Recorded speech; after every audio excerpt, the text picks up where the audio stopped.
Well, it looks like Morgana's like the new counter pick in Europe. Like you pick Leona or some other heavy CC hero, and then you just pick it, and you deny every kind of CC from the enemies. So it's pretty good. I like it. I actually copied it a bit, but I played kind of slightly different.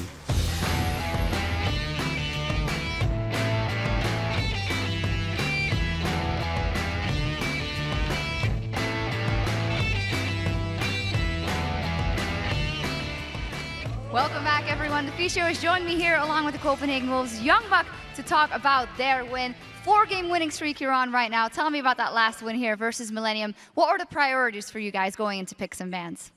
Well, we thought we could first pick the Lulu, but they banned it away, and then we actually had planned to ban the Annie, but since they picked banned the Lulu away, we said, okay, we're going to go for first pick Annie, and from there on we don't have any bad matchups for the bot lane, and from there on we'll just take it and also go for the Lee Sin. But you didn't actually first pick the Annie, you first picked Lee Sin. Elise was also open. What was the idea behind that? My bad. We talked a lot about the jungle matchups for Amazing because personally we feel like Elise is a stronger champion, but Amazing just feels so comfortable in Lee Sin and says that he will win that matchup. Then we put the trust in him and just give him what he wants. Tell me a little bit more about that, because indeed yesterday he was in the interview and I asked him straight up what's going to happen. He said, I'm going to win. Does that translate to the rest of the team? Are you guys getting more confident when he does that? Yeah, definitely. Now that we have a winning spree, there's a lot of confidence in our team, and the morale is at an all-time high right now. And I think we can really use that to take momentum. For this week, we already used it, and we're going to use it for the Super Week too. And talking about Amazing, he's been fantastic. You must obviously feel like you play with him. We saw he got MVP last week. What do you actually think about him as a player, and what do you think actually changed for him? Why is he so good at the moment? He has always been very good, and that's why we picked him up. We always considered him a top 3 jungler, even when he didn't have a team.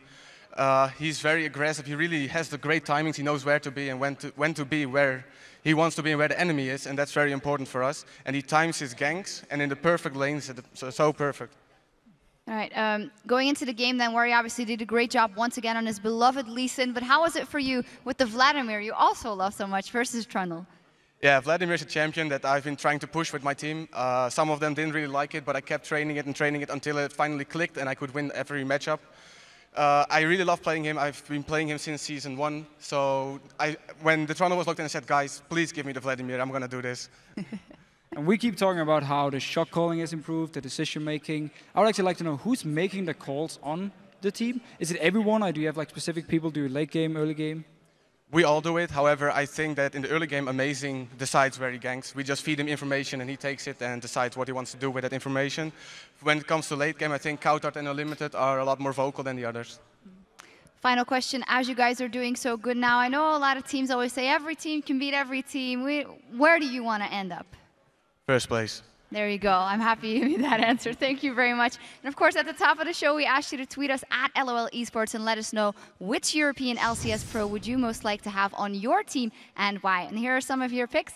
The first one is from @LolDismiss. I would love to have Amazing on my team. He helps everywhere, and with his crazy kill participation, he is a must on my team. Lucky you. Definitely.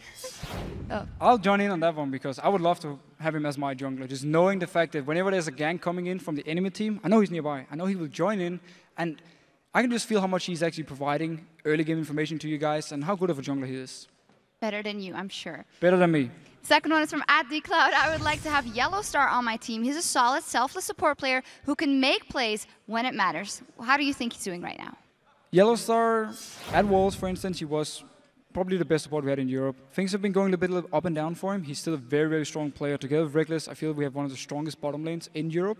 And whenever Yellowstar has these supports he can actually make plays on, he's always there. He's always good with them. He knows how to engage. And also he's providing a lot of information with timers and general shot calling. So I feel he is one of the most important supports we have in Europe.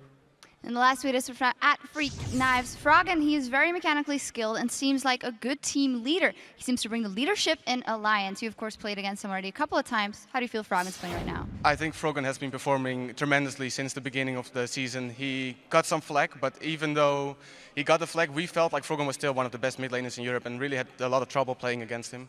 All right, well, thank you very much. And as always, you guys, thank you for sending us. Keep the discussion going throughout all the games by using the hashtag LCS. Thank you for joining us, Young Buck. 4-game winning streak, very impressive. And now we're going to send it back over to Demon and Quickshot for our next match. Thank you very much, Shox and Deficio. I am Lee Demon Smith.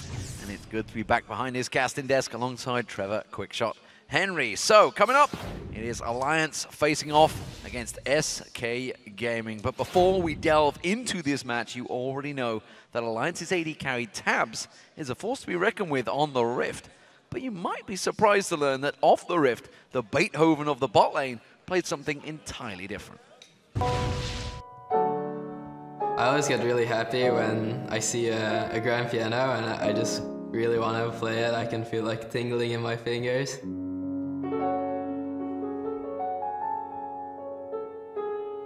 I took a liking to the piano instantly myself.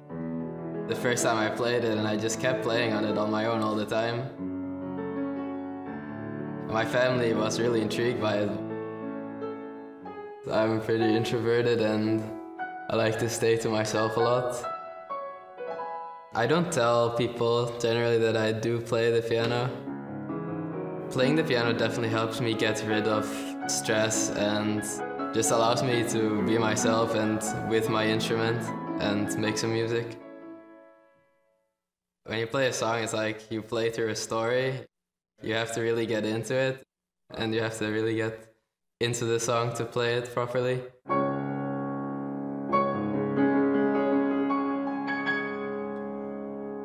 Whenever I hear a really pretty song in a movie or anywhere, I'm like, wow, I really want to play this on the piano. I just try my best to find the sheet music for it online. And if I can't find it, I'll just try to play it by ear, just because I really want to be able to play this song myself.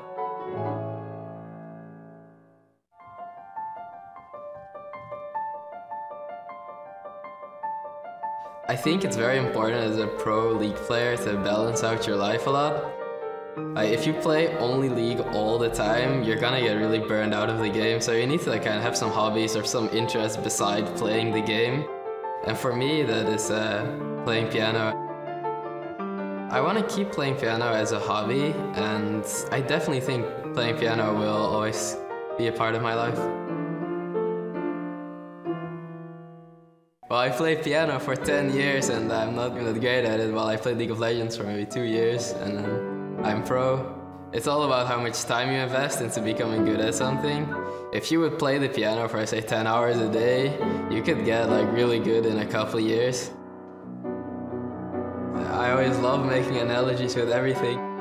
You can have your own like play style in League of Legends. You can have your own kind of spin on pieces by playing them in a certain way. Just like when you make a mistake in League of Legends, if you miss a key while playing a piano piece, you can't just get mad at yourself, you have to just keep playing and keep going on. Everyone starts out as a beginner in piano and also in League of Legends. It's about keep practicing and keep getting better and motivating yourself to keep playing, and eventually you reach where you want to be. And what do you know, ladies and gentlemen, it's not just Darian that plays the piano, it's Tabzz as well, who I think more legitimately plays it. Definitely, and what I really like about that feature is just how Tabzz manages to convey the time, the dedication, the effort that goes into playing piano in contrast to playing League. There's a lot of mindset things that are very similar between the two. And we'll see how it works out from, of course, these teams have met twice before and are currently tied at 1-1. But last week was the most recent, with Alliance turning around the game when SK Gaming looked to be winning. Yeah, now SK Gaming lost because of poor calls in the mid-game. They secured an inhibitor and a Baron and simply got caught overextended. The problem is that it happened multiple times. SK need to settle their nerves in those situations and not become overzealous when trying to close out games. Well, both of these teams, they are coming into today's rematch after securing solid wins yesterday, starting with Alliance. They got their hands on Karthus against Fnatic, and Shook on Wukong had fantastic engages. And honestly, it even surprised you mid-game. Yeah, they really did. I was completely caught off guard, and so were Fnatic. You know, Shook started fights so incredibly well. He was flashing with his ultimate running, and he was allowing Froggen to deal a truckload of damage with his incredibly strong Karthus. Looking at the stats, Shook went 6, 2, and 10, and Froggen went 7, 5, and 12. SK Gaming was actually the first team to ban Karthus against Alliance, and I anticipate it will be banned once again today. SK have had some great success, of course, over the last few weeks, taking down Roccat convincingly last week and then picking apart Super Hot Crew yesterday in a very one-sided game. SK played patiently, only challenging Super Hot Crew when Dragons and Towers were available, and yet they will need to temper their gameplay considering how they lost the game, thanks to the over-aggression that they showed last week against Alliance. Yeah, I think that SK Gaming actually have the ability to play both aggressive and defensive at all stages of the game. They can vary it up, but they need to be on the same page as a team in order to ensure that they do it properly. They didn't do that properly last week. In my opinion, Svenskeren on Pantheon is a major threat. I was hyping him up before the game yesterday, and I'm going to do it again. If you give him Pantheon, he is extremely likely to ruin your day. He has gone 4 wins in 4 games, and it's definitely his hardest hitting champion. Yeah, definitely one to win. Want to take away from him. It's funny because obviously that Nocturne we saw picked against them yesterday by the Super Hot Crew. It was considered the counter against it. We'll see if it works this time around. Of course, let's check out those lineups for our 2 teams. On the blue side, it is going to be Alliance. And that means Wicked's in the top lane, Shook in the jungle, Froggen as the mid lane, Tabzz as the AD carry, and Sniff as support. And on the red side, it will be SK Gaming. Freddy's up top, Svenskeren in the jungle, Jez is in the mid lane, Candy Panda as the AD carry, and of course in Rated, playing the support role. So mentioning the Pantheon, the Nocturne, the Karthus, what are we going to see banned out here? So the last time these teams met, the Karthus and the Varus were very quick bans straight out the They were the gates. first time we saw that Karthus ban as well. Exactly, and we hadn't seen it. So SK had the inside track on any scrim information that Alliance were running. I wonder if Wukong is going to be a consideration here against Shook. Remove that from him. On the other side of the coin for Alliance, I think Annie and Pantheon, potentially even Ziggs. We still seen Jez playing an extensive amount of Ziggs, even though he said the nerf to the minefield is making it a little less tier, but I still consider it a top pick for him. And I had a laugh with Froggen as well yesterday when he was talking about his Karthus, and it was that kill on Reckless. And he's just like, I didn't even know he was low. I was going for Becca in the mid lane. It was just like, oh, that was handy. I got a kill. It worked in his favor. That particular kill was a little unfortunate. Reckless, underestimating the barrier as well. Had barrier. Yeah. He underestimated the Rod of Ages, and Froggen had just hit 11, like within the last 30 or 40 got seconds. that second level. So it was a tier 2 ultimate as well. You know? Must have just been within about 10 hit points as well, I think. I mean, you looked at the hit points, you think, he's going to be safe. Nope. It was close. So I looked at it, and I remember Reckless had about 420 HP, and the Requiem with the AP was adding about 470, 480 damage if memory serves. So it was going to be really close when you add in magic resistant percentages. But anyways, for this game, I think the junglers are going to be very important. I think we've seen LeBlanc banned out multiple times against Froggen. It is also something that you can't forget. If you run a squishy mid laner, like a Ziggs, for example, Froggen could play LeBlanc into that and grab himself a couple of kills if we see the picks and of course, going we're on 4.2 this time around, so I don't expect to see Froggen going for the likes of Yasuo in that mid lane, which he did before. So Yasuo in this patch has also had some numbers tweaked. Smaller range on that ultimate as well as the flow. That nerf gun's been firing pretty hard. It has been firing pretty hard. We'll see how it affects Alliance's picks and ban strategy, because what was more interesting about the Yasuo pick from Froggen is he picked it with no additional knockups. There was nothing else to support him. Well, we called these bans, and it was pretty obvious, wasn't it? Pantheon taken away from Svenskeren, Vayne taken away from Candy Panda, and Karthus taken away from Froggen. So lots of targeted bans already. I want to see if the Elise is going to be banned out. SK Gaming had the option to run Pantheon or Elise last week. They ignored it. They let it go through. We have seen a decline in victories on Elise jungles because, as many players have said, you don't get to practice it, you don't get to scrim with it, so we don't see that top-tier Elise play in the LCS recently. And Wukong's been rising to prominence recently, so that may well be next focus as well. There is the Trundle ban. Wukong, a champion that Shook picked, so maybe they're going to focus on towards that one. Final ban coming through is Renekton, so 2 top laners taken away here. So the question now is, are they going to force Wicked onto Irelia? And if so, SK Gaming may have some form of counter pick to work around that one. Knowing that Trundle was banned, immediately we see the reply of the Renekton. It does leave up the likes of Shyvana, something that Freddy has played, and we're still seeing played more so in North America than EU, but it is a champion that can still do well. Lulu picked in there. It may be on Nif, you know, and we've seen this a few times already today. It's sometimes locked in as that straight first pick mid laner, but it could be for Nif once again. So Nif ran it yesterday. It was first pick for Alliance. They immediately followed with Irelia and then Wukong. And Wukong is still up. Sivir is still up. Those champions that we've seen work for Alliance in the past are still available, so they may decide to go that route. Well, Aatrox was played by Freddy last week. He's been hovered over, and we do see that Kayle locked in. So with Kayle being locked in, we've seen it in the hands of Countard in the previous game in the mid lane. But we've been talking to a lot of teams and a lot of players over the course of the last week, and SK is one of those teams that has discussed the possibilities of Kayle elsewhere. We may actually be seeing Kayle in a different role, and we'll have to see how the rest of this pick ban plays out to get more accurate. Oh, we talked about those picks. There is the Wukong. Sivir's going to be for Tabzz as well, so strong picks for Alliance here, I'm feeling already. So this is the exact, three, I'm going to say core components of that running mobile composition. You get that Lulu to be able to speed up Wukong, even though she's in the support role potentially. It's still going to be a nice speed up that'll allow Alliance to engage. The question is, who do they put around it? We could see Froggen defaulting to the likes of an Orianna. You get everybody in, pull them together with that shockwave, knock them up with the Wukong. The option's still there for them. Lucian being locked in for Candy Panna this time around, and Sven Skjern will be on Evelyn. It's a champion I believe he's played before in the LCS.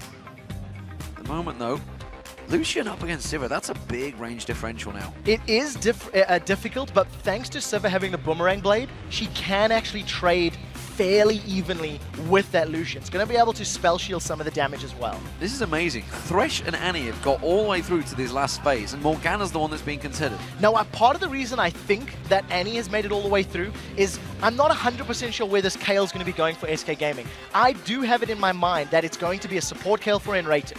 If Annie had been locked in earlier, you automatically know that that's going to be a mid lane Kayle. So we've got to see where SK do lock in that final pick. And like you said, against hard engages, somebody like a Morgana is great, but we did expect Lulu's go to Nif, and it does look that way now. So Aurelia will be Wicked's choice. Where is that Lulu going to be going? Will it be the support? Will it be the mid laner? At the moment, Orianna is going to get locked in, it seems. That will be Froggen, although despite the crowd, they really wanted Nidalee. Gragas. I think Tabzz has to play Gragas here. If you put that in rated, the Kayle for the support, you've got the survival for anybody that gets low. And the disengage that Gragas is going to offer you can knock away this Alliance composition that wants to run at you.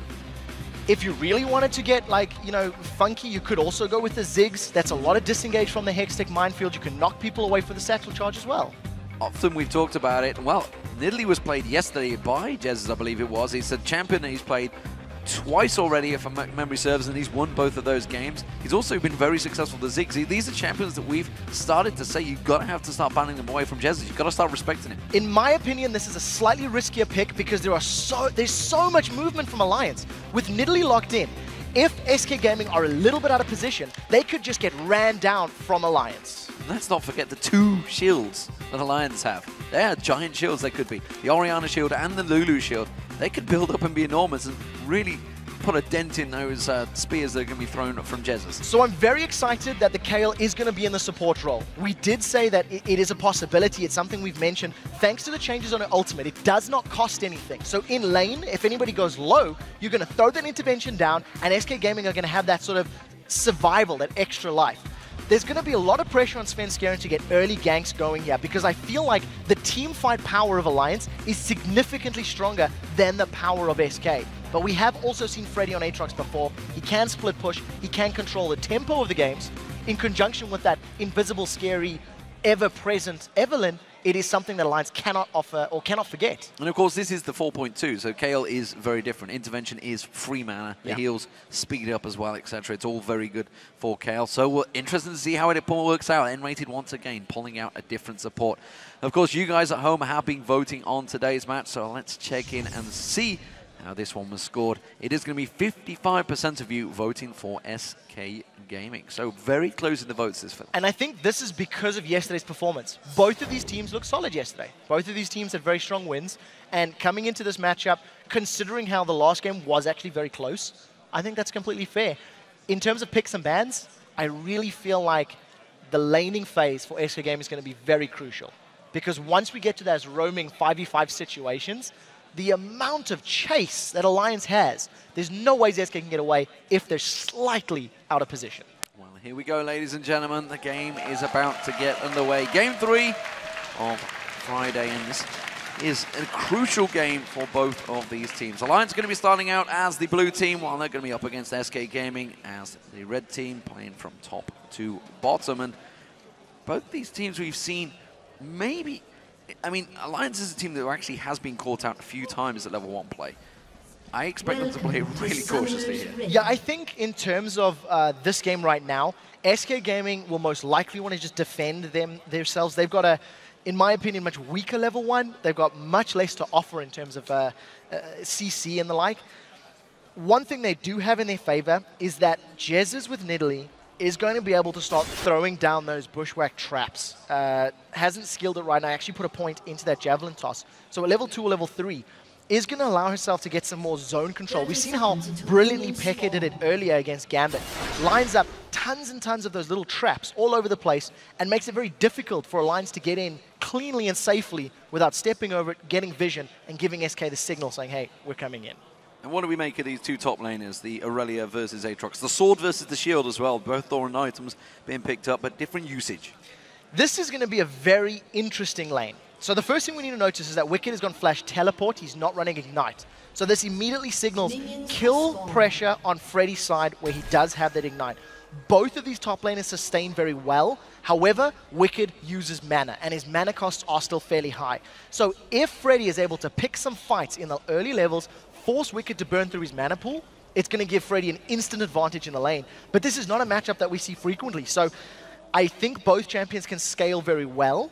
But I definitely feel that early levels, it's mana that's going to be important for Wicked. And Rated going straight in, not getting close to Nif there. Nif doing a great trade in the start of this one. It seems that SK are the ones that want to really try and shove this lane, but Alliance are going to try and react in kind. Now this is an interesting lane because Sivir and Lulu can hard push a lane very quickly. And while Lucian is also good at pushing lanes, he's not as effective as Sivir. Now that you add some Righteous Fury swings in there from Enrated, if Candypan and Enrated have practiced this combo well, they can actually keep Tabzz and Nif on the back foot when really their combo is more effective at shoving the wave out. Yeah, they will be heavy to push that wave. I mean, this is Enrated is going to have a big effect on pushing these towers. He's going to be doing a lot of damage to them. Yeah, and because of the fact that Righteous Fury gives him that, range bonus, it'll work in his favor. Unfortunately, Candypan takes a face full of poke the moment Enrated backs away. He can't really afford to lose that HP in lane. And as I said, I feel like there's a lot of pressure on Svenskeren. The fact that the mid-game team fight's going to be so strong for Alliance, SK needs to disrupt it, delay that, or ideally give themselves a lead going into that portion of the game. Yeah, we're going to keep our eye and see how much roaming Tabzz does as well. It's worked out so well for Tabzz when he has been roaming champions. And Nidalee is one of those champions that has got high mobility, can get around the map fast. And Froggen, well, he does tend to stick in that mid lane. So Froggen is one of the sort of Season 2 mids in terms of playstyle. Farm heavy, get yourself to 3 or 4 items, and then find team fights to work. And on a champion like Orianna, yes, you can roam, but it's not a traditional roaming champion. You really want to scale with your items. I'm just quickly looking down the lines, and one of the things that SK are severely lacking is hard crowd control. You know, Evelynn and Aatrox have got some in the kit. Nidalee's going to offer nothing. Lucian's going to offer nothing. And one tiny slow from Kayle is nothing in comparison to the immense crowd control that Alliance are putting down. Multiple knockups, pullbacks, Glitterlawn slows. So I feel like SK, once again, just have to be very calculated with how and where they pick their fights. Oh, Wicked making sure he doesn't miss any of the CS that Freddy was shoving on towards his tower. Freddy seems quite confident in pushing his lane as well up against Alliance. He doesn't seem to be worrying too much about Shook. Shook on Wukong, who has played immensely in the last few times he's been able to get that champion. So keep your eyes on Shook, whether he's going to be jumping out that jungle. And he definitely will be. If you look at his performance yesterday, the moment he got his Cyclone available, he flash Cycloned. He actually spent quite a lot of time in the mid lane. He was working in conjunction with Froggen's Karthus.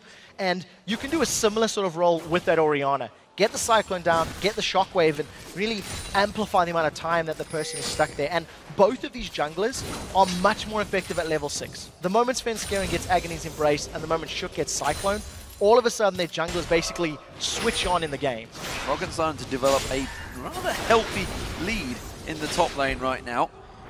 In the mid lane, sorry, 38 to 22 CS, which is why we may be seeing Svenskeren starting to pay a little bit of attention towards his mid lane. Instead, he's heading up towards the top, and You know what, looking at Wicked, we've talked about this so many times on that already, it's actually pretty low on mana. Yeah, and that's the problem. Because Wicked is forced to use his abilities and burn through his resource bar, Freddy's got a little bit of an advantage here. I also think Wicked is playing very defensive.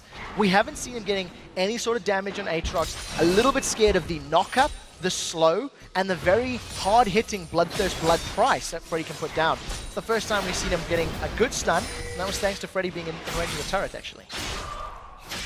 Big gap still continuing. Froggen still got that 13 TS lead, and you know, this is actually one of those rivalries we've not really discussed a great deal of. Froggen and Tabzz actually do not get on that well. No, they definitely do not. And we've heard both players being fairly outspoken about their opponents in the past. Yeah. And in terms of this matchup right now, Orianna's going to have the advantage thanks to the significantly better low-level wave clear. Command Attack and Dissonance is already applying a lot of poke and zoning to Tabzz, and Tabzz wants to get some mana regen from the likes of an Athene's and get his Cougar form before he can really, you know, clear waves quite quickly. So we expect Tabzz to start closing that gap from level 6 onwards. Teleport from Wicked back in towards that top lane, has been back and went straight for a Sheen, first item back. Very aggressive stuff there. Clearly going to go towards that Trinity Force, but a Sheen as the first item signals a bit of intent against Freddy there. Yeah, and what it also does is it allows Wicked to get additional mana, which is he's very starved with in the top lane, and it also gives him those little poke damages.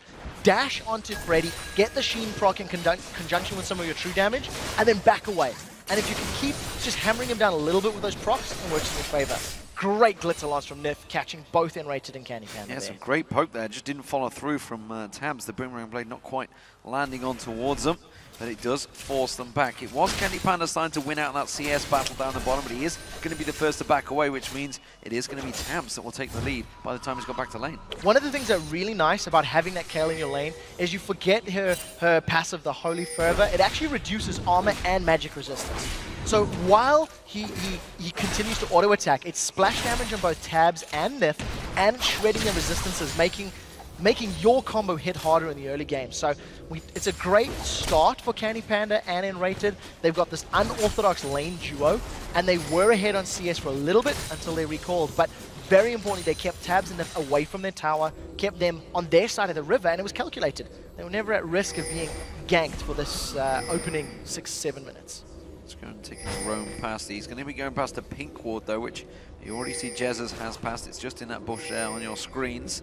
So they will get spotted out. Of course, they will see it, which is why Nif was also heading in between them.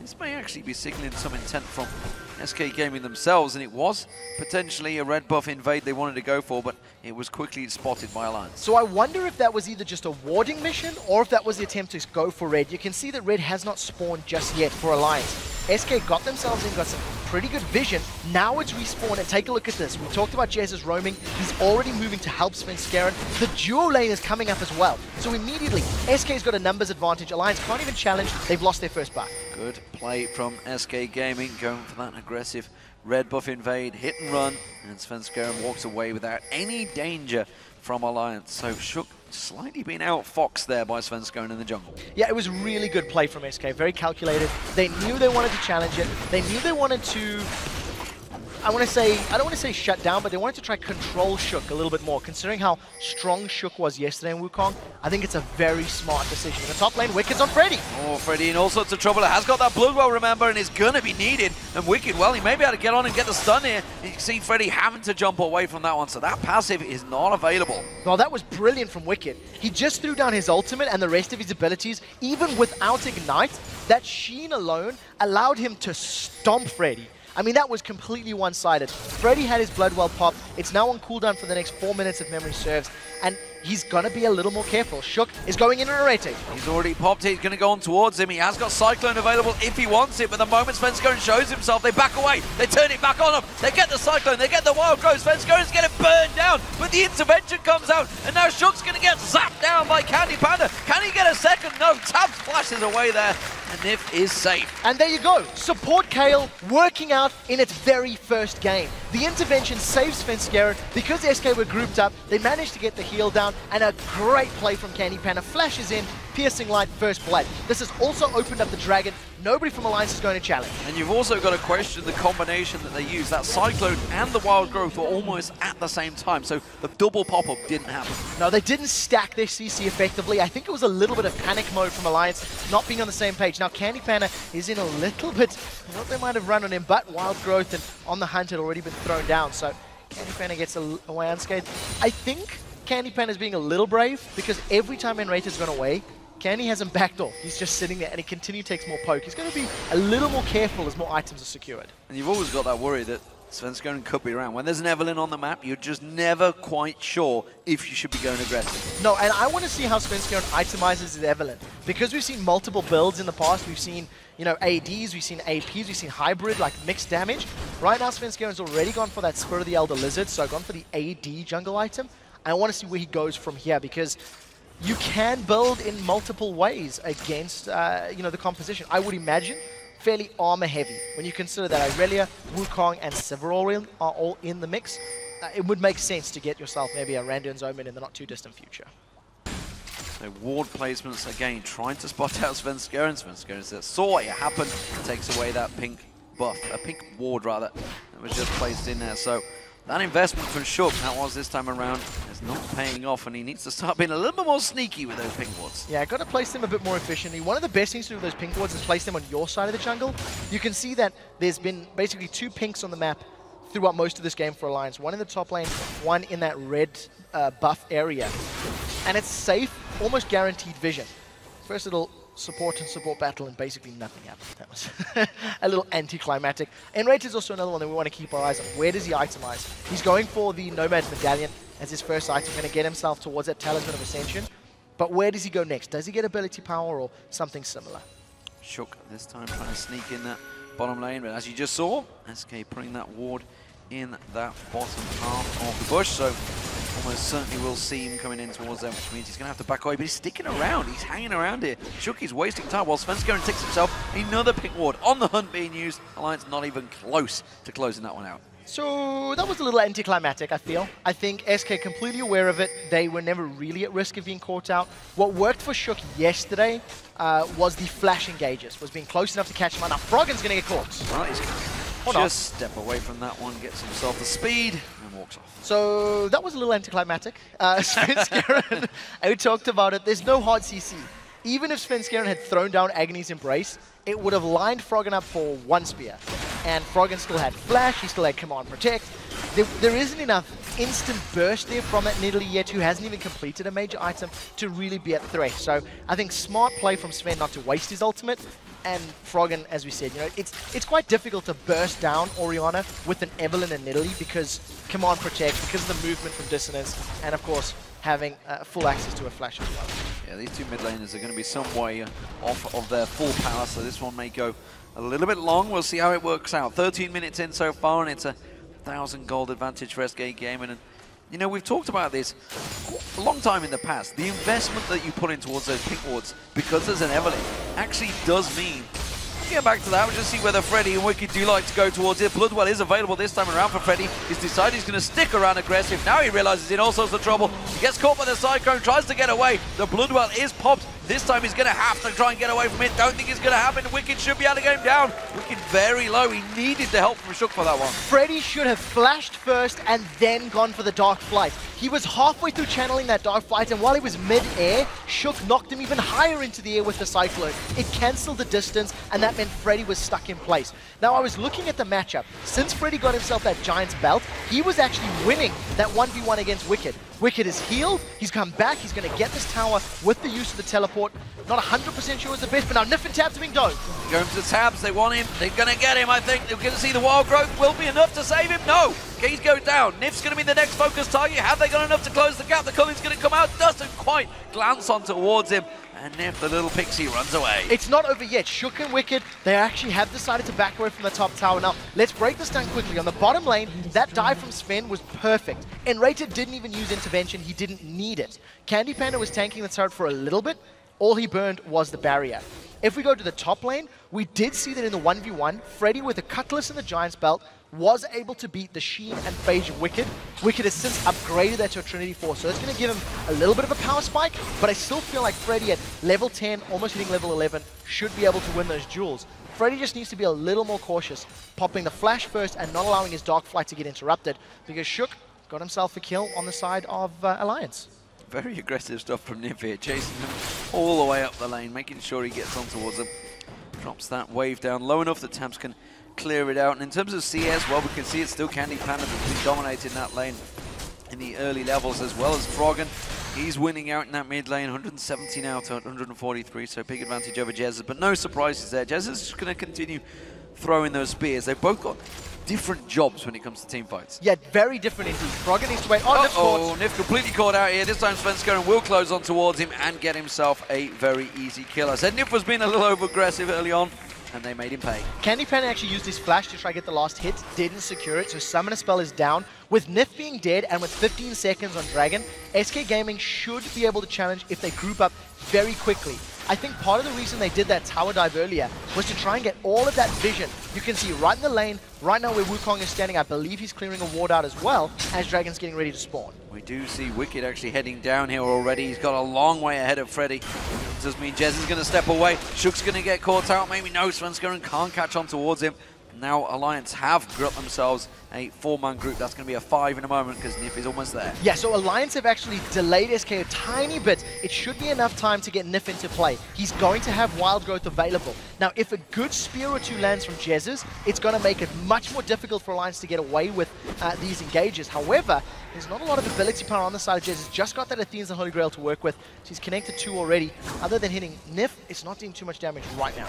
Yeah, Freddy is back. Doesn't have that Bloodwell available, but he did get himself a Warden's Mail on the last back. Shook takes another spear. It's a pretty close range one though from Jezus. They're going to continue that damage. Freddy doing a great job at stopping Froggen, taking down that turret. Maybe that's what Alliance are going to go for here. They're going to go for that trade. We do see the rest of Alliance. They're all coming up here. They want to try and push for the tower. Yeah, I think the tower is going to be the better objective. Nif doesn't have as much MR, so he's getting chunked down by those spears. Tower great. Dragon still has not been taken. So SK losing out on the positional game in that trade. Alliance rushing down the objective. SK couldn't respond. And that was just Candy Panda. Showed himself down that bottom lane, went for that wave of minions, and then everybody just quickly reacting. And part of the reason that SK are not going for a fight or not trying to rush Dragon, in a 5v5 scenario, especially in this area of the map, on the hunt, Cyclone, Shockwave, Wild Growth, means SK loses a fight.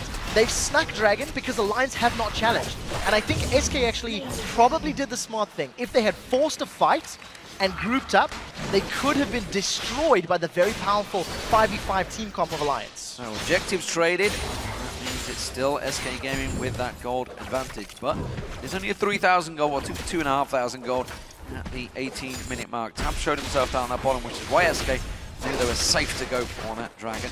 Which does mean we continue the farming session in the lanes. Trinity Force now completed by Wicked. Meanwhile, Freddy, well, he's had to try and counter what Wicked's been building. He had to go for some of those defensive stats instead of that Blade the Rune King, which he wanted to build straight away. Yeah, I think the Rendian Zoman is very important against Alliance because of the fact that 4 of the members want to be running at you.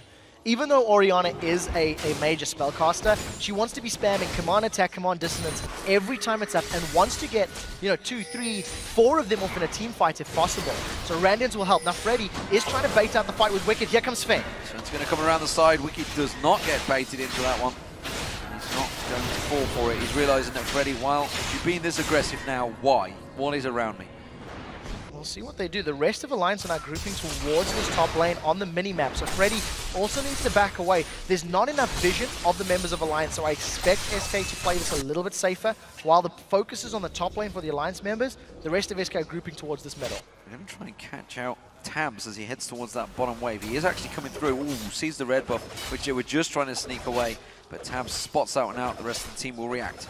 So Tabzz and the rest of Alliance now in front of the red buff. SK once again need to be very, very careful. They're actually split up.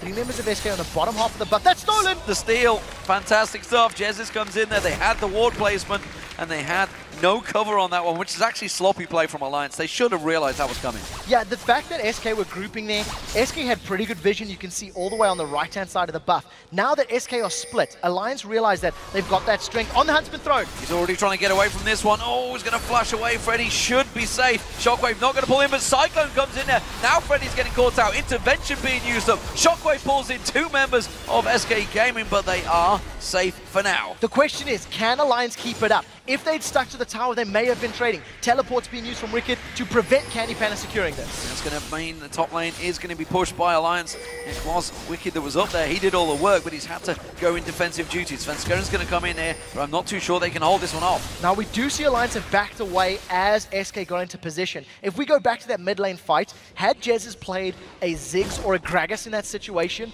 they could have prevented that pressure being put on them, could have knocked them away with the Gragas ultimate or slowed them with a minefield. In that circumstance, a defensive Nidalee offers very, very little from a team that is just throwing themselves at you. What we do see now is because Alliance pushed so hard in the top lane, it's given SK Gaming free time in the mid lane, and they've got a lot of damage on that turret. Wicked comes in, has to use that ultimate to clear the wave, but as you say, that was a big chunk of damage done to that tower. SK Gaming still showing danger signs here for Alliance. They do still have that gold lead. We'll see whether it equates into anything in the next fight, but it's not really something they want. They're going to just avoid all of the team fights. They don't want it. They want to poke. Yeah, I really feel like that's SK's game plan. Unless they feel that they can instantly burst somebody and then, you know, run in a 5v4 fight, I'm expecting SK to play in somewhat of a similar playstyle that Fnatic just did. Play split push, play the lanes, you know, try to get towers and try to get poke with Nidalee. And every time Alliance try to group and force them down, is just back away. You see in the itemization, Freddy's got himself a Randians, Svenskaren's got himself an early Randians. We talked about how physical damage heavy the Alliance composition is, and movement speed heavy, Randians deals with both. Well, Jezz is actually falling behind a little bit on Frog, and you can see Frog has got himself that Rabadon's Death Cap already. Jezz is probably quite close to it, but he is around 40 CS behind on Froggen, so not quite there just yet. They don't really have as much universal goal. Actually, tell a lie, they've got 2 dragons to 1 tower of the 2 towers, so it's probably close in global goal. But the waves at the moment are not being shoved by either team. Everybody's holding off. That bottom one's one that Alliance have sort of had to defend pretty heavily. It's been SK Gaming that keep going down there. Meanwhile, the top inner turret has also been poked down. Freddy at the moment pushing him again on towards that top lane. Svenskaren thinking of coming up to help. So Dragon is up in a minute and a half, and I think both of these teams will set their sights on that prize. And we see that SK have done a lot more deep warding than Alliance over the entire game. There's a couple of good wards on the red side jungle where Alliance have got vision, but for the most part, SK have grouped up, they've gone in, and they've warded as a team. I need to see if they're going to do that again in preparation for this next Dragon, because it's basically how the fights have happened. Right now, though, Wicked's coming in from behind, Svenskaren's coming from the river. This is a lot of people on the hunt. They're going to try and go for it. On the hunt will be pulled in there. Shockwave not really landing where it needed to. SK Gaming are doing a good job of kiting away from all of that damage. Now they're going to Candy Panda. He's going to get focused on it. He's in all sorts of trouble. Not really going to be enough. The barrier comes out. Shook's going to try and close it towards him. Now it's Svenskaren. They're switching their focus and maybe not getting on the right target. And SK Gaming disengage just about at the right time. 30 seconds to Dragon. Alliance surely have this in the bag. SK Gaming got away with that one. I feel quite lucky. Had Wicked been closer to the fight, he could have dove onto Candy Panda and potentially got themselves some kills. Because of the fact that Alliance threw everything at SK and didn't stack their own ultimates effectively enough, it didn't hold them in place. Tabzz is pushing the bottom lane while the rest of SK are in the middle. But look at that. 4 members of SK, all taken low, all now pushing, because they've got 2 healers. They've got big heals coming out from Nidalee and Kayle, and it is working, and they've just shoved back in towards that mid lane. We saw, of course, the bottom lane turret going down. Tabzz is going to take that one, but Tabzz is all off on his own right now, and SK going for Dragon. It goes a step further than that. Not only do they have the heal of Nidalee and the heal of Kayle, you've got Aatrox with built-in sustain and lifesteal, and a Bloodthirster on Candy Panda. So they get themselves back up to full health very, very quickly. And once again, allowing SK to play the map game. They push the middle lane down, forced Alliance to respond, and SK have started Dragon. They should be aware the ultimates are not up for Alliance, and that's why they're forcing this fight. The cull-in on Wicked, on the hunt, not up for Tabzz either. They are actually stepping away from the Dragon here. They should be finishing this one off as quick as possible. Cyclone is back up, Shockwave is back up, but Alliance, they're backing away from this one. Freddy's going to draw them in. It's the 3-man Shockwave. Freddy gets the intervention on him. Cyclone lands on 4 members of SK Gaming, but they've already managed to take Shook down. Now they're chosen on towards Nip and Wicked. They are all low. Tabzz is going to get focused off. He may well get Sven's going down. The heal! The Glitter Lance comes out. The heal lands out there from Tabzz, and Froggen can't get close enough. He's going to continue chasing, but he will be running into Spears, and that was a Dragon and a kill for SK Gaming. But look at Wicked. He's taking advantage. He's trying to shove that mid. Somebody give Freddy a noddy badge, because he held 4 members of Alliance at bay. He held them back, prevented them getting involved in that fight. Even though there was a 3-man Shockwave and a 4-man knockup, it didn't mean a thing for Alliance because they weren't stacked together. It wasn't at the same time, and Freddy was zoning them out. Freddy's Bloodwell didn't even get popped during the course of that whole fight. That was brilliant play. I think me and the rest of the world don't understand what a noddy badge is, maybe. A gold star. A gold star, that's more like it. But I'm sure in Africa, someone somewhere's like, I know what you mean, Trevor. I know exactly what you're saying. Let's check this fight. So the things that you want to watch for, take a look at Freddy. He's in the middle of the entire Alliance team, even going through the stun. Wicked does not dive the back line. Wicked sticks onto Freddy, and he's forced so low by Freddy that Wicked zoned away from the fight. Even though the Cyclone got thrown on SK's back line, it was to no avail. Tabzz was not landing auto attack damage. Froggen couldn't get more spells off, and the heal from Tabzz keeps Sven Skeren alive. Just perfect play from SK. They realized the ultimates from Alliance weren't there, which is why they started early, and then they dealt with the individual ultimates perfectly as well. Well, SK Gaming have still contained themselves with that 3,000 gold advantage. Very, very close still between these two teams. It's going to be interesting to see if Alliance can land all those combos. SK Gaming almost certainly will go down in a team fight. No doubt about it. A Cyclone, a Shockwave, like you say, with the wild growth, everything combined, definitely will get themselves a multiple kills on SK Gaming. However, SK Gaming, not interested in that, as you just saw. And with all those heals that control the intervention, they have really good single target savior, effectively. They can keep someone alive for a long time. And if that's Freddy, who's going to maybe build up a little bit tankier after this one, he wants to play the Rune King. We'll see how it goes.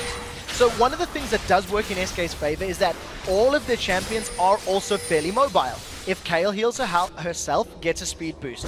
Lucian can dash. We can also see Nidalee, Evelynn, and Aatrox that can move around the map. So as long as SK are not way out of position and caught by surprise, they can dodge a lot.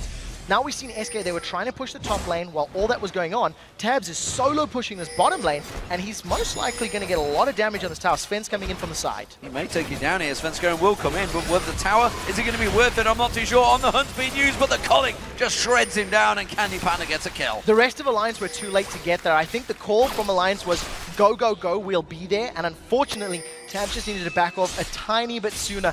Missing the notes in that play, you might say. Absolutely, a sad song being used for him there, I feel. Spears coming out, who only went on towards the... I can never remember the damn name of it. It's the Decoy. The Decoy, that's the damn one. I was thinking Mimic for some reason of LeBlanc, but he's obviously not a female. He is a monkey. It's a slight difference. Slight difference.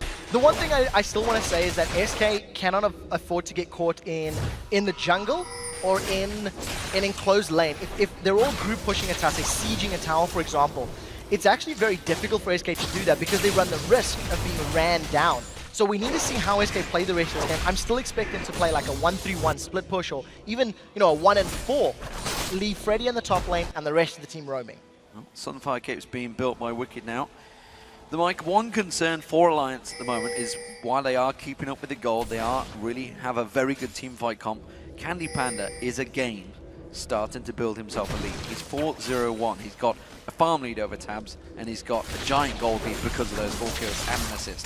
The one thing that SK do not have, even though Candy Panda is that strong, is they're still 2 towers down.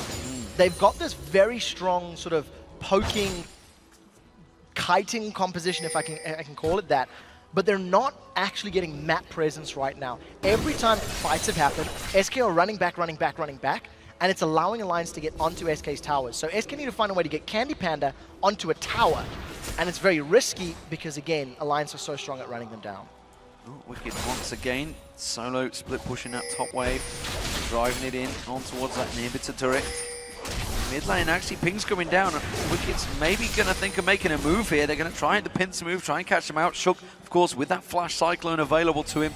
But SK Gaming quickly backing off. And now the rest of SK need to respond and get here quickly enough. If we think back to last week's game, that was a massive spear on Tabzz. If we think back to last week's games, SK Gaming had secured an inhibitor and a Baron. And because they grouped as a 5-man against Shook's Wukong, it allowed Alliance to engage in them and get kills. SK are not running into the same mistakes. You can see Freddy's nowhere near and he doesn't have teleport. Trying to bully them out of this one, but, well, SK Gaming do have a lot of wave clear. Candy Panda going aggressive there. Thought he could catch something on the end of him. He's got to be so careful of that because Shook could just turn around at an instant. Yeah, that's very brave. You really shouldn't use your Relentless Pursuit to dive forward on the front line because you just run the risk of being caught out.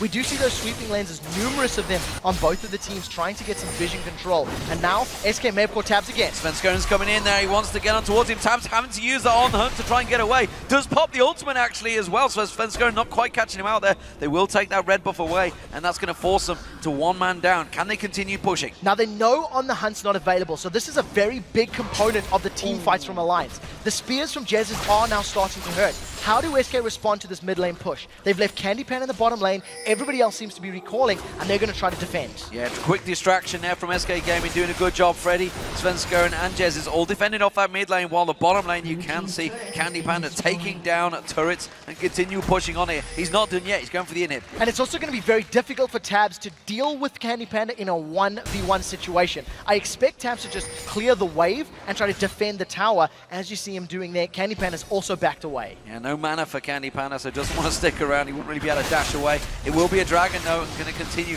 taking away those dragons. Every single dragon so far for SK Gaming, I believe, 5-1 in kills, so that gold lead is continuing to pile up. 4 out of 4 dragons. There's been one minor challenge from Alliance, but SK played it perfectly. And one of the things that we have seen from Alliance is when they do not have control of objectives, they've lost games. Their rotations this time around have been fairly good, and they seem to try to make the best of a situation. Earlier, when SK got a dragon, Alliance got a tower. But now that Alliance have pushed SK all the way back to those inner turrets, it's so much more difficult and so much more risky for Alliance to go for another tower when SK are trying to secure themselves a dragon.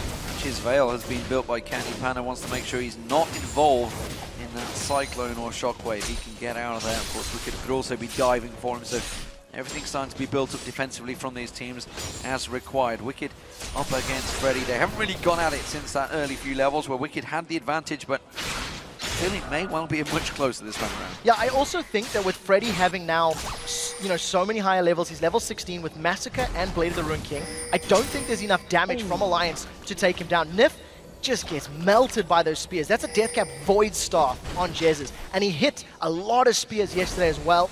We'll see if we can keep up the accuracy today. Yeah, it's something we've been seeing a lot of in the Korean scene, a lot of in the North American scene, but finally we're starting to see a lot more Nidalee in the European scene. I did wonder about it. Jesus was the first to really bring it out in the European scene this split, and it has been played to much success this week. I'd love to see what the win rate's like for it as we go in towards the Super Week next Tuesday. So one of the things that is great about Nidalee is that when you are landing high damage spears, you get so much control. But it's a very big risk because if you are not, if you were shut down early, if you're ganked early on and you don't get the items, you offer very little. Now, all of a sudden, Alliance are a little bit split up. SK are thinking about going. They've got to be so careful. Svenskone catching all 5 members and towards her with that ultimate. They will catch them out here. You can see Freddy coming in around the side there. Cyclone being used, but it's just not enough. Intervention on Jesus. Wicked has to try and get away, but he gets pounced on by Jesus. SK Gaming are shredding through Alliance here, but Tabzz turns around, tries to put some of that damage back on towards Candy Panda. It's a duel back and forth. Svenskone's trying to get closer, but Candy Panda takes him down. Now Nif getting caught out. Spear from Jesus. Froggen the only man standing. The Bloodwell comes out from Freddy. Spears going back. Jesus is very low on this one. I'm not too sure whether they can push for Baron. It's risky with Froggen still alive. That was a very important play from SK Gaming. They caught Alliance unawares. Now Froggen's trying to do the best he can. Candy Panda's on it. Candy Panda tries to duel it around there. Froggen gets caught out. A spear comes out from Jesus, and that will be the ace for SK Gaming and the Baron. That was a phenomenal play, and I talked about how Alliance had the better 5v5, but in that situation, SK Gaming jumped in first. They were able to get so much damage. Take a look at this. You can see that every single member of Alliance is grouped up in that bush there with the exception of Wicked. Candy Panda was able to dash away from the shockwave, didn't take the damage, and even though it's an enclosed space, because of all the damage that Shook took early on, he couldn't get a full channel on that Cyclone.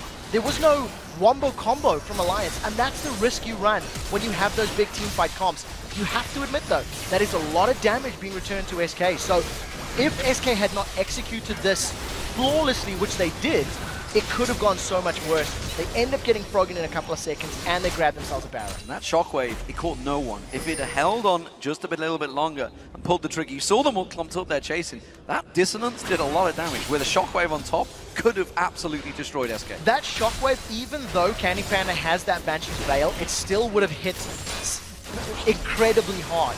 Now the rest of Alliance have to deal with a Baroned up SK that have this excessive poke from Nidalee, and this tower's going to get dropped. That was the first wave. Candy Panda's tanking it, for goodness sake. Tanks down that turret and gets himself the turret for Spire. Nif, look at that, almost 100 to 0. One spear from Jesus, taken very, very low. Nif's going to have to start getting some magic resist, or he's going to get popped.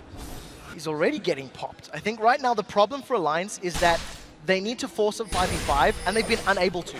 The reason they beat Fnatic yesterday is that they were able to force fights, and Shook had, you know, perfect flash cyclones.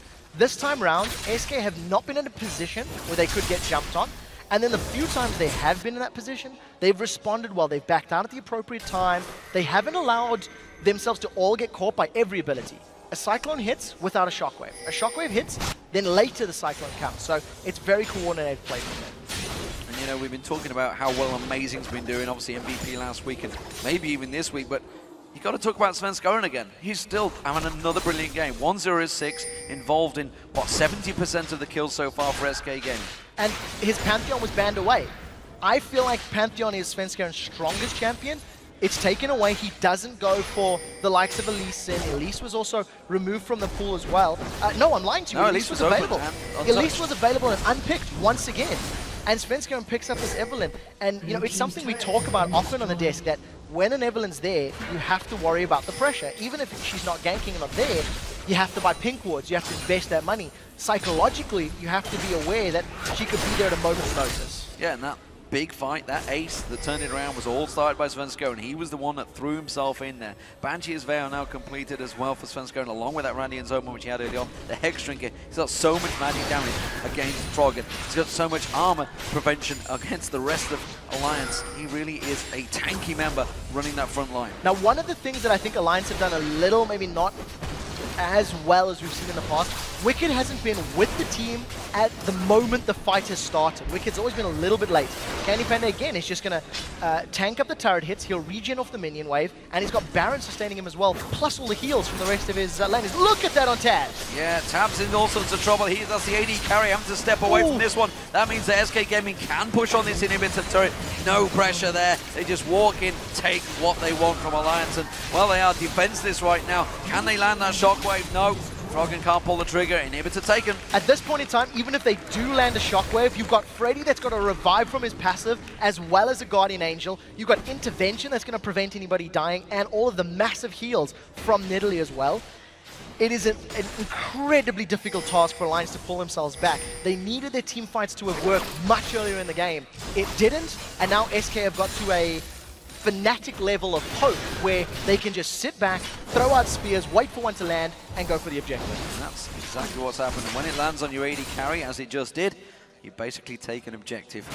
Candy Panda again, as you say, you can tank out these turrets. He's quite happy to take some hits, back away, get a heal from either Jez's or N-rated alongside him. And that's just getting tanked down. There's literally nothing Alliance can do. Of course, there's the Baron buff on, but they are making great use of it. Wicked trying to split push. Goes down the bottom lane, gets himself that inner turret, and he's going to continue pushing. SK Gaming, though, all backing off. He's going to have to step away. So at this stage of time, N-rated has gone for a very utility-heavy build. He's got the coin, he's got Mikhail's Crucible for another heal on top of the heals I've already got, and when he casts his W, it's healing for 270 hit points. With the, of course, not counting in the intervention, which can also work in his favor.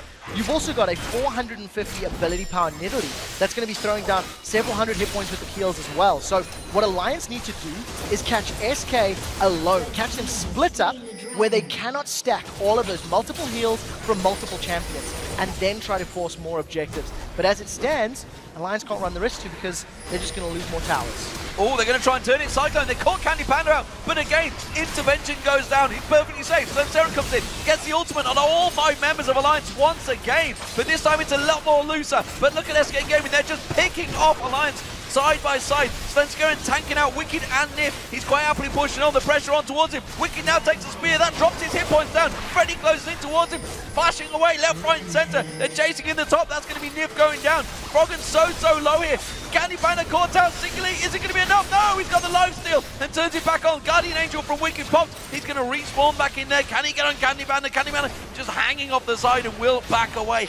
Crazy fight. 3 kills picked up so far on SK Gaming. They're going to push through the mist. They could take the game. N-rated and Sven had a hashtag LCS big play. Intervention saves Candy Panda, and Sven lands a 4-man Agony's Embrace. We talked about how Wicked needed to be with his team. He was there, and it didn't matter. Sven held him in place, slowed him down. Now SK are on the Nexus turret. Pushing, that's one Nexus turret down. Shockwave comes out. It may well have done enough to save the day just for now. That's going to be the Bloodwell pop from Freddy. He's going to come back up here. Froggen's going to try and get another distance on him. Not enough. SK Gaming will step away. They're not finishing it just yet. No, Wicked dives in. Or just in towards the culling. Not going to be enough. He will just back away from that one. So, whew, let's take stock. Let's slow things down. SK Gaming, big advantage. 1 Nexus turret down. Now, if that fight had happened 20 minutes ago, Alliance would have got the kills. Had Alliance been closer on gold and not so far behind in terms of statistics, they could potentially have shut Candy Panda down very early on. And we talked about how they needed to find stragglers of the SK composition and throw themselves at. They did. Unfortunately, it was just too many saves. That intervention was great. Also, with Freddy going down under the turret, it's actually the GA that gets popped first, and then the Bloodwell follows second. So he still had another revive, even if they'd stuck around. SK played it safe, backed out. Realistically, I'm going to expect him to challenge for Baron and then go to close the game out. That's what it's going to be. The Baron just spawned up there, but Alliance are actually pushing, trying to go towards that mid lane. They're going to run headlong in towards SK Gaming.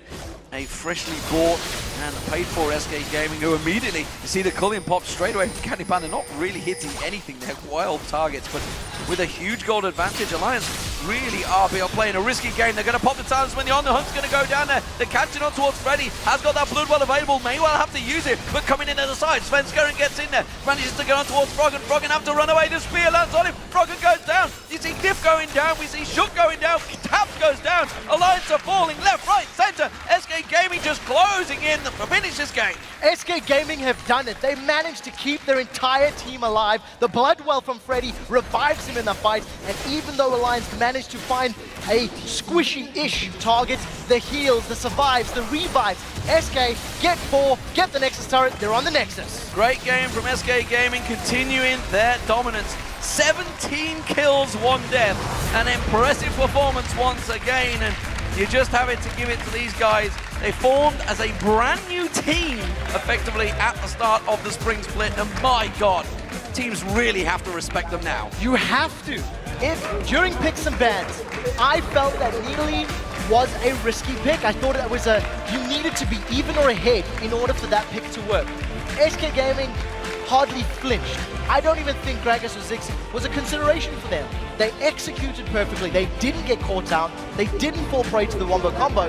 And once they hit that power spike, they started landing spears and winning team fight after team fight. Let's talk about some of the stats. You got a 5-0-6 Nidalee. You've got a 9-0-5 Candy Panda, a 2-0-9 for Sven and a 0-0-13 Kale support. The only death given up on the champion that has a built-in revive.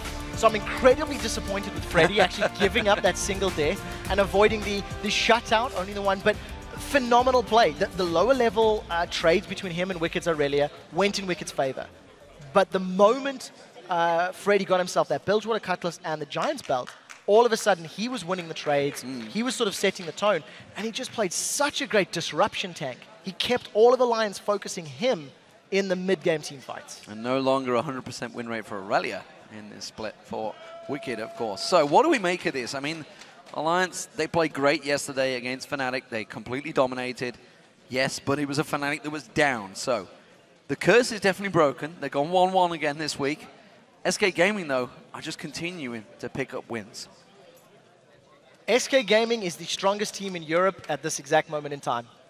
I'm going to go on record and say it. They are consistently They are consistently impressing me. Their team comps, their play. The game they lost last week was their fault. Yeah. They made a bad call. This game, they won on their own heels, and Alliance didn't play bad. Alliance had a composition that needed to fight, that needed to get in there. SK never gave them the chance, and they are absolutely blowing my mind. Yeah, the Gambit team they lost to was, of course, the Subs. They've beaten Roccat twice already, and Roccat actually even said they're the only team that they really respect in the league right now. So SK Gaming, they are on a tear, and this is a fantastic turnaround for SK Gaming, because you think of like how successful SK Gaming over the years has been in multiple games. SK Gaming now is starting to get a bit of a dominant team in Europe. This is good. They really are, and it's in part, actually, I would say the majority of it is because of their map control. I think they play objectives absolutely impeccably. They have the level of objective and tower control that Fnatic had in the opening 3 weeks of the splits. They rotate well, they grab them. The one thing that I think teams need to try find a way to disrupt their laning phase.